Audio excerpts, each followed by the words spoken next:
Sa araw na makatagpo ka ng taong handa kang samahan mula sa pinakamagulo hanggang sa pinakamasayang sandali ng buhay mo. Huwag mo nang pakakawalan.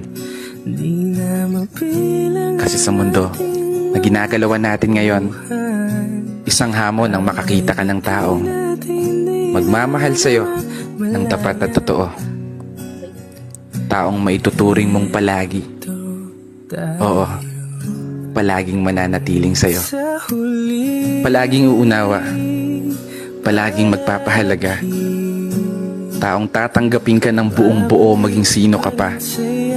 Ano man ang estado mo sa buhay o kulay ng paa. Taong hindi lang nakabase sa kung anong nakikita ng mga mata. Taong bigla na lang magliligalig nang hindi mo alam ang dahilan. Ay, mali pala. Taong makakasama mong mangarap at abutin ito ng sabay. Taong aalalay, lalo sa mga panahong